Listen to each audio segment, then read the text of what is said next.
Another Activision's earnings call, another time to be confused of what even in the heck is happening with Call of Duty in 2023. Because as we've all known, it's kind of been like an evolving story as time's gone on. Initially, we heard that there wasn't going to be a Call of Duty game at all come out in 2023, and then it changed to Call of Duty was going to have an expansion pack for Modern Warfare 2 with 2023, and now we are all confused again because Activision's come out with another earnings call to just say some stuff that we just don't really know what to make of all too much. But what exactly is it that they said? Let's read it. Across the Call of Duty franchise, our team is working to amplify the success of the fourth quarter, with 2023 plans including even more engaging live services across platforms, and the next full annual premium release in the Blockbuster series. So yeah, I mean, I don't really think I need to explain this, but I am. Like, that wording right there, full annual premium release. Like, they're literally just telling us there is going to be a Call of Duty game coming out this year. Like, that's what they are saying. There's no, like, secret wording like in previous earning calls. Like, they are saying a full annual premium release. Obviously, these words mean something. Premium means paid. Annual means, you know, yearly, the thing that comes out every single year. And, you know, what comes out every single year, you know, Call of Duty. And then full means a full-blown game, not just an expansion pack. Like, that is what they are saying here.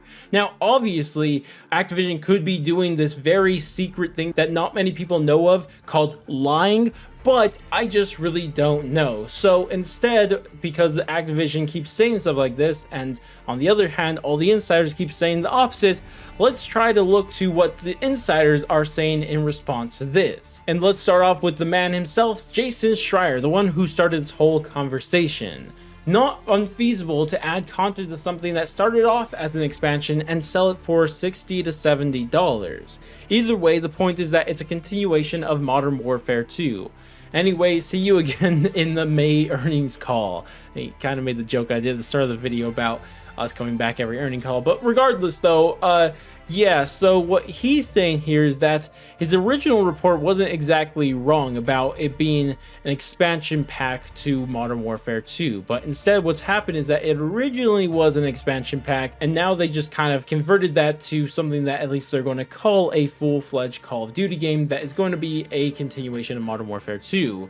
Which is something that, I'm gonna be completely honest with you, I would see Activision doing. Like, this is just like straight up Activision's playbook. Like, they tell the other developers they're going to have a good time, easy time, and then all of a sudden said, no, you gotta work extra hard here and actually do this. Like, I could definitely see that Activision just got cold feet about not releasing a full-fledged Call of Duty game, and then they told Sledgehammer Games that they have to convert that expansion pack into a full-fledged game. Like, that is definitely something that I'll see happening. Now, if this is what's happening, which I think is our best bet right now, I'm gonna be completely honest with you guys, I don't think this would be a good thing for that game. Like, this is an expansion pack that they're trying to turn into a full-fledged game. Even if it is something that is just going to be a continuation of Modern Warfare 2, like, if they advertise it as a full-fledged game and it's just not that, then people are going to hate it, because what we expect out of a full-fledged annual premium release, brand new features, brand new maps, brand new campaigns, brand new third game modes, and just brand new features as a whole to come out with that game.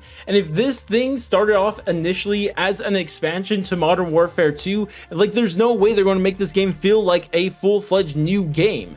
Like, it's probably going to have a lot of the same features, if not the identical features to Modern Warfare 2, even if they add a full new campaign, new multiplayer maps, and some new guns. Like, not all of that's going to be able to feel really new, or they're not going to have time to build all of that, because keep in mind, this is probably Sledgehammer working on this. It's not like Sledgehammer has been working on this for years now. Literally, they just made the last Call of Duty game with Vanguard, and now you're telling them that they have to, like, in at best a year and a half's time, build a full-fledged Call of Duty game. Like, that's something that I expect Activision to do to Treyarch, not Sledgehammer, because at least we can know that, you know, Treyarch is just kind of clutch like that sometimes, even if it is messed up to do with them, but we at least know they could do it. But to do that to Sledgehammer, like, I don't know about that one, Activision. That just sounds like a recipe for disaster. I just don't even know. So, I don't know, this sounds like disaster written all over this. If they try to sell an expansion pack for $60 to $70, and especially if they advertise it as a full Call of Duty game,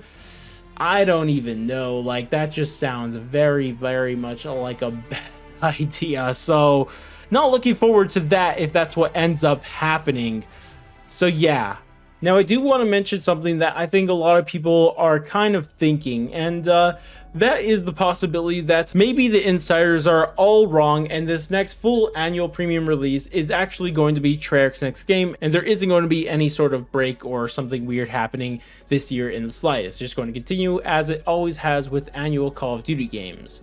Well, I mean, as I said already, a lot of the insiders, Charlie Intel, Jason Schreier, and a lot of other ones included, have been saying for a while now that Treyarch is not releasing their game this year. And I kind of believe them, because, like, if you look what Treyarch's been doing, I mean, just a couple days ago, they were tweeting about this, like, they're trying to hire more developers to work on their next game. Now, keep in mind, they aren't just hiring these developers for their main studio in Santa Monica, they're actually hiring them for Vancouver and then also another brand new sister studio, one that's in Austin. So right now, what Treyarch is doing is building up their sister studios with developers to actually work on the game. And to me, I just don't think it's very likely that they're going to hire these people and then all of a sudden they have to work on the game that's just going to be coming out in a couple months. Like, I just don't really think that's something that would be an entirely good idea. Like, you don't starting two sister studios the same year your game comes out. That's just not something that I see as very realistic.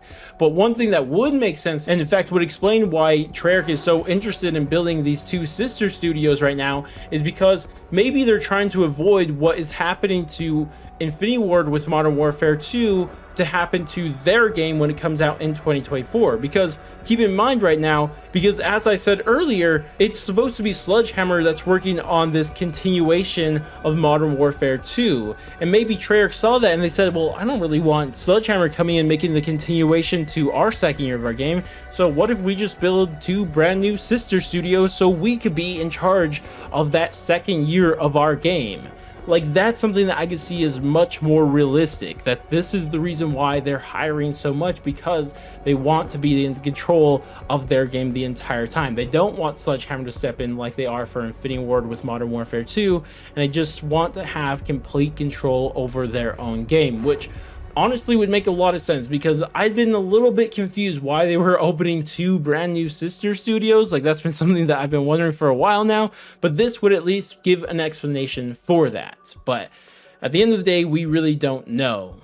And honestly, we really won't find out until Activision comes out and tells us something official. And when that is going to be, I mean, it really could be at any point in time. It could be in 2 months' times, 4 months' times, or even as far as 6 months' times. Like, it could potentially be a while from now. So until then, I guess let's just sit around, wait for Activision to officially announce something, and finally then, we will know what's happening with Call of Duty in 2023.